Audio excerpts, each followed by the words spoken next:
வணக்கம். திசைகளின் 10 மணி செய்திகள். சபாவிற்கு 40 விழுக்காடு வருமானம் வழங்கப்பட வேண்டும். தீர்ப்பின் உள்ளடக்கம் ஆராயப்படுகிறது. சபா மாநிலத்தின் வருமானத்தில் 40 விழுக்காடு அந்த மாநிலத்திற்கே திருப்பி தரப்பட வேண்டும் என்று அண்மையில் கொத்தகினபாலு உயர் நீதிமன்றம் அளித்த தீர்ப்பின் உள்ளடக்கம் சட்டத்துறை அலுவலகத்தினால் மிக கவனமாக ஆராயப்பட்டு வருவதாக அரசாங்க பேச்சாளர் டத்துஃபாமி ஃபசீல் தெரிவித்தார்.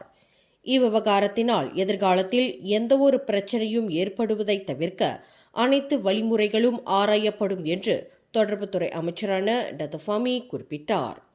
1963 ஆண்டு மலேசியா ஒப்பந்தத்தின் கீழ் சபாவின் உரிமைகள் பாதுகாக்கப்படுவதற்கு இந்த விவகாரம் தொடர்பாக அமைச்சரவை எடுக்கக்கூடிய முடிவுகள் கூட்டரசு அரசியலமைப்பு சட்டத்திற்கு இணங்க உறுதி செய்யப்படுவதற்கு இந்த நடவடிக்கை அவசியமாகிறது என்று ஃபாமி தெரிவித்தார். கோத்தா கினபாலு உயர் நீதிமன்றத்தின் எழுத்துப்பூர்வமான தீர்ப்பு நேற்று வெளியிடப்பட்டது. 109 பக்கங்களை உள்ளடக்கிய அந்த தீர்ப்பின் நகல் தற்போது சட்டத்துறை அலுவலகத்தினால் ஆராயப்பட்டு வருவதாக ஃபாமி குறிப்பிட்டார். கடந்த 50 ஆண்டு காலமாக சபாவிற்கு வழங்க வேண்டிய 40 விழுக்காடு வருமான தொகையை மத்திய அரசாங்கம் வழங்காமல் இருப்பது அரசியல் சட்டத்திற்கு முரணானதாகும் என்றும் அந்த 40 விழுக்காடு தொகை வழங்கப்பட வேண்டும் என்றும் அண்மையில் கொத்தகினபாலு உயர் நீதிமன்றம் அதிரடி தீர்ப்பை வழங்கியது. யுனெஸ்கோவின் கல்வி, அறிவியல் மற்றும் பண்பாட்டு அமைப்பின் நிர்வாக வாரிய உறுப்பினராக மலேசியா தேர்வு செய்யப்பட்டுள்ளது. இந்த வரலாற்று சாதனையின் மூலம் மலேசியா 2025 ஆண்டு முதல் 2029 ஆண்டு வரை அடுத்த 5 ஆண்டுகளுக்கு ஐநாவின் அந்த முக்கிய அமைப்பின் நிர்வாக வாரிய உறுப்பினராக இடம்பெற்றிருக்கும் என்று கல்வி அமைச்சர் ஃபர்லினா சிடேக் தெரிவித்தார்.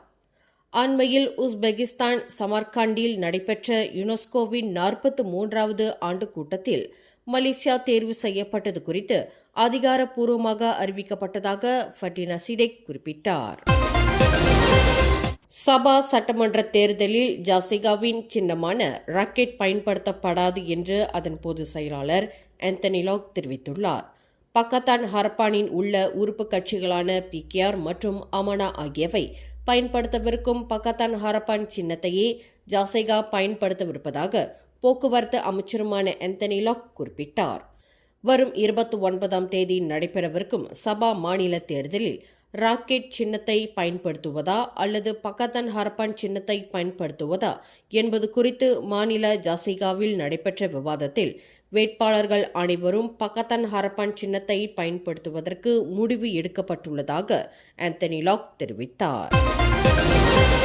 பிரதமர் டத்தோஸ்ரீ அன்வார் இப்ராஹிமினால் இன்று அதிகாரப்பூர்வமாக திறப்பு விழா கண்ட பினாங்கு செப்ராங்பராய் UTC மையம் அப்பகுதியைச் சேர்ந்த 10 லட்சம் மக்களுக்கு நன்மை அளிக்க வல்லதாகும். இந்த UTC மையம் செப்ராங்பராய் மக்களுக்கு மட்டுமின்றி கிடா தென்பகுதி எல்லையில் உள்ள மக்களுக்கும் பேராவில் வடபகுதி மக்களுக்கும் பலன் அளிக்கக்கூடியதாகும். நாட்டில் 24வது UTC மையமாகவும் பினாங்கில் 2வது UTC மையமாகவும் இது திகழ்கிறது. கடந்த ஆண்டு நாடாளுமன்றத்தில் தாக்கல் செய்யப்பட்ட 2025ஆம் ஆண்டுக்கான பட்ஜெட்டில் முன்மொழியப்பட்ட பரிந்துரைக்கு ஏற்ப செப்ராங்பராய் UTC மையம் கட்டப்பட்டுள்ளதாக நிதி அமைச்சு இன்று வெளியிட்ட ஓர் அறிக்கையில் தெரிவித்துள்ளது. அமைச்சரவை சீரமைப்பு நடைபெறலாம் என்று ஆருடம் கூறப்பட்டு வரும் வேளையில் தொழில் முனைவோர் கூட்டுறவு மேம்பாட்டுத்துறை அமைச்சர் டத்தோ ஈவான் பெனடிக்ட் பதவி விலகலாம் என்று எதிர்பார்க்கப்படுகிறது. நேற்று அமைச்சின் பணியாளர்களுடன் சந்திப்பு நடத்திய ஈவான் பெனடிக்ட் இது நாள் வரையில் தமக்கு ஆதரவு தெரிவித்து வந்த அனைவருக்கும் நன்றியை தெரிவித்துக் கொண்டார். சபா அப்கோ கட்சியின் தலைவரான ஈவான் பெனடிக்ட் தமது பணியாளர்களுக்கு நன்றி தெரிவித்துக் கொண்ட விஷயத்தை தமது முகநூலில் பகிர்ந்து கொண்டார். பெனம்பாங் நாடாளுமன்ற உறுப்பினரான ஈவான் பெனடிக்ட் சபா மாநிலத்தின் வருமானத்தில் 40 விழுக்காட்டு தொகையை அந்த மாநிலத்திற்கு வழங்க மறுத்துள்ள மத்திய அரசாங்கத்தின் நடவடிக்கை சட்டவிரோத செயலாகும் என்று கடந்த அக்டோபர் 19ஆம் தேதி கொத்தகினபாலு உயர்நீதிமன்றம் அளித்த தீர்ப்பை எதிர்த்து சட்டத்துறை தலைவர் மேல்முறையீடு செய்திருப்பதை ஆட்சேபிக்கும் வகையில் அமைச்சர் பதவியிலிருந்து விலகுகிறார் என்று கூறப்படுகிறது.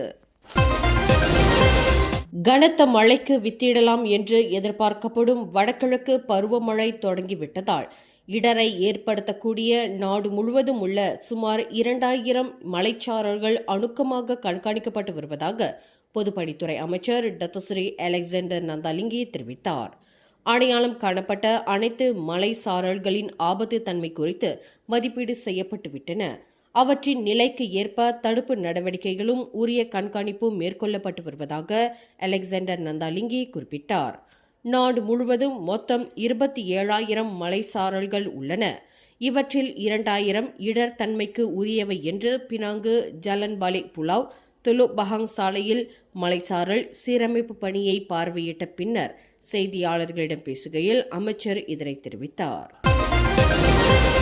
MMM எனப்படும் மலேசிய ஊடக மன்றம் தோற்றுவிக்கப்பட்டிருப்பது ஊடகத்துறையின் நம்பகத்தன்மை, பத்திரிகை நெறிமுறைகள், ஊடக பணியாளர்களின் தொழில்முறை மற்றும் அவர்களின் நலனை பாதுகாப்பதில் நாட்டின் ஊடகத்துறை சீர்திருத்தத்தின் அடைவு நிலையை பிரதிபலிக்கிறது என்று தொடர்புத்துறை அமைச்சு தெரிவித்துள்ளது. ஊடக நிறுவனங்கள், பத்திரிகையாளர்கள், ஊடக சங்கங்கள், பொதுமக்கள் மற்றும் அரசு சாரா நிறுவனங்கள் ஆகியவற்றை பிரதிநிதித்துவப்படுத்துவதும் மலேசிய ஊடக மன்றத்தின் வாரிய உறுப்பினர்கள் கொண்டுள்ள பன்முக நிபுணத்துவம் மற்றும் அவர்களின் அனுபவம் ஆக்கப்பூர்வமான முறையில் பொறுப்புடன் அந்த மன்றத்தை திறம்பட வழிநடத்த உதவும் என்று தொடர்புத்துறை அமைச்சு நம்பிக்கை தெரிவித்துள்ளது. மலேசிய ஊடக மன்றம் பத்திரிகை நடைமுறையின் தரங்களை நிர்ணயிப்பதிலும் ஊடகங்கள் தொடர்பான பொது புகார்களை முழு வெளிப்படைத்தன்மையுடன் கையாள்வதிலும் ஊடக நெறிமுறை கொள்கைகளுக்கு இணங்க சுதந்திரமாகவும் நேர்மையுடனும் செயல்பட வேண்டும் என்று தொடர்புத்துறை அமைச்சு வெளியிட்டுள்ள ஓர் அறிக்கையில் வலியுறுத்தியுள்ளது. புதிய உத்வேகத்துடன் அதிகாரப்பூர்வ ஊடக நிலப்பரப்பை வளப்படுத்தவும் பொதுமக்களின் நம்பிக்கையை ஊடகங்கள் அதிகரிக்க செய்யவும் மலேசிய ஊடக மன்றத்தின் பிரதான பங்களிப்பை ஆதரிக்க அமைச்சு உறுதி பூண்டுள்ளதாக அது குறிப்பிட்டுள்ளது. நேற்று தனது முதலாவது ஆண்டு கூட்டத்தை வெற்றிகரமாக நடத்தி புதிய பொறுப்பாளர்களை தேர்வு செய்துள்ள மலேசிய ஊடக மன்றத்திற்கு தொடர்புத்துறை அமைச்சு தனது வாழ்த்துக்களை தெரிவித்துக் கொள்வதாக அது குறிப்பிட்டுள்ளது. பூச்சோங் நாடாளுமன்ற தொகுதிக்கு உட்பட்ட 150 பேருக்கு அத்தியாவசிய பொருட்களை பேரங்காடியில் வாங்கிக் கொள்வதற்கான 100 ரிங்கெட் பெறுமானமுள்ள வவுச்சர்கள் இன்று வழங்கப்பட்டது. B40 பிரிவைச் சேர்ந்த இந்திய குடும்பங்கள் தீபாவளி திருநாளையொட்டி இந்த வவுச்சர்கள் வழங்கப்பட்டதாக பூச்சோங் MP யோ பீன் இன் தெரிவித்தார். இன்று சனிக்கிழமை மாலையில் பூச்சோங் 14வது மைல் ஸ்ரீ மகா மாரியம்மன் கோவில் மண்டபத்தில் நடைபெற்ற நிகழ்வில் யோ பீன் வவுச்சர்களை வழங்கினார். பூச்சோங் வட்டாரத்தில் உள்ள கோவில்களில் தங்களை பதிவு செய்து கொண்ட உண்மையிலேயே உதவி தேவைப்படக்கூடிய ஏழ்மை குடும்பங்களைச் சேர்ந்தவர்கள் கோவில் நிர்வாகத்தினால் அடையாளம் காணப்பட்டு வழங்கப்பட்ட பரிந்துரைக்கு ஏற்ப இந்த வவுச்சர்கள் நேற்று வெள்ளிக்கிழமையும் இன்று சனிக்கிழமையும் வழங்கப்பட்டதாக யோ பீன் தெரிவித்தார். Di sini untuk mengagihkan voucher RM100 kepada keluarga B40 komuniti India. Bukan sahaja hari ini, semalam kita juga agihkan voucher untuk keluarga B40 sempena Deepavali.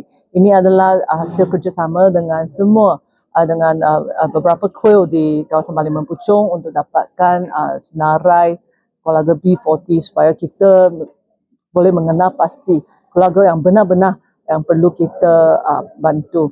Kita berharap bahawa dengan voucher ini kita boleh tolonglah sikit untuk dalam season ini semua komuniti India di kawasan Parlimen Puchong boleh kita meringankan beban sikit dan meraihkan sikit lift up a little bit happiness untuk rakyat kita di Puchong. பூச்சோங் வட்டாரத்தில் சொந்த நிலப்பட்டாவை கொண்டுள்ள கோவில்களின் சீரமைப்பு பணிகளுக்காக ஒருமுறை வழங்கக்கூடிய தலா 50,000 ringgit நிதி உதவி கடந்த 3 ஆண்டுகளில் 10 கோவில்களுக்கு வழங்கப்பட்டு இருப்பதையும் யோ பீன் இன் செய்தியாளர்களிடம் தெரிவித்தார். நச்சுத்தன்மை இருப்பதாக கூறி 2 வகையான ஒப்பனைப் பொருட்களை சுகாதார அமைச்சு தடை செய்துள்ளது. JJF கிரீம் ஹெர்பர் மற்றும் JF கிரீம் ட்ரீட்மெண்ட் ஆகியவையே தடை செய்யப்பட்டுள்ள 2 ஒப்பனைப் பொருட்களாகும். அவற்றில் பாதரசம் கலவை இருப்பது கண்டுபிடிக்கப்பட்டுள்ளது. இவ்விரண்டு ஒப்பனைப் பொருட்களையும் சந்தையிலிருந்து மீட்டுக் கொள்ளும்படி ஒப்பனைப் பொருட்கள் விற்பனை மையங்கள் கேட்டுக் கொள்ளப்பட்டுள்ளதாக அது குறிப்பிட்டுள்ளது. தனது நண்பருக்கும் மற்றொரு நபருக்கும் ஏற்பட்ட சண்டையை விலக்கச் சென்ற நபர் ஒருவர் கத்திவெட்டுக்கு ஆளானார். இந்த சம்பவம் கடந்த புதன்கிழமை கோலாலம்பூர் புடு வட்டாரத்தில் நிகழ்ந்தது. 21 வயதுடைய அந்த நபருக்கு தலை, முகம், கைகளில் வெட்டுக்காயம் ஏற்பட்டதாக வங்சாமாஜு மாவட்ட போலீஸ் தலைவர் ஏசிபி முகமது லசீம் இஸ்மாயில் தெரிவித்தார். இச்சம்பவத்தை தொடர்ந்து 16க்கும் 23க்கும் இடைப்பட்ட வயதுடைய 4 நபர்கள் கோலாலம்பூர், ஸ்லாங்கூர் மற்றும் ஜோஹரில் கைது செய்யப்பட்டுள்ளதாக அவர் குறிப்பிட்டார். கடா சீக்கில் உள்ள ஒரு கிராமத்தில் ரப்பர் பால் மரம் வெட்டும் தொழிலாளி ஒருவர் இறந்த நிலையில் மீட்கப்பட்டார். கடந்த 1 மாத காலமாக யாருடனும் பேசாமல் விரக்தியுடன் காணப்பட்ட 65 வயதுடைய அந்த நபர் வீட்டின் பின்புறம் ரம்புத்தான் மரத்தடியில் இறந்து கிடந்ததாக சிக் மாவட்ட போலீஸ் தலைவர் சஃப்வான் முகமது நூர் தெரிவித்தார். சவ பரிசோதனைக்காக சடலம் சிக் மருத்துவமனைக்கு கொண்டு செல்லப்பட்டுள்ளதாக அவர் குறிப்பிட்டார். பஹாங் ஜலான் கம்பாங் 10வது மைலில் 3 டேங்கர் லாரிகள் தீப்பிடித்துக் கொண்டன. தீயணைப்பு மீட்பு படையினரின் துரித நடவடிக்கையினால் அந்த 3 டேங்கர் லோரிகளும் முற்றாக அழிவதிலிருந்து காப்பாற்றப்பட்டுள்ளன. 3 லோரிகளில் பரவிய தீயை தீயணைப்பு மீட்பு படையினர் வெற்றிகரமாக கட்டுப்படுத்தினர். இந்த சம்பவம் இன்று சனிக்கிழமை பிற்பகல் 2:50 மணியளவில் நிகழ்ந்தது. 2 லோரிகளில் தலா 40,000 லிட்டர் கொள்ளளவும் மற்றொரு லோரியில் 20,000 கொள்ளளவும் இருந்ததாக தாமான் தாஸ் தீயணைப்பு மீட்பு நிலையம் வெளியிட்ட அறிக்கையில் தெரிவித்துள்ளது. மேலும் செய்திகளை தெரிந்து கொள்ள கீழே இருக்கும் பெல் பட்டனை அழுத்துங்கள். உங்கள் மகிழ்ச்சியை வெளிப்படுத்த லைக் மற்றும் ஷேர் செய்யுங்கள். தொடர்ந்து திசைகளோடு இணைந்திருக்க சப்ஸ்கிரைப் செய்யுங்கள்.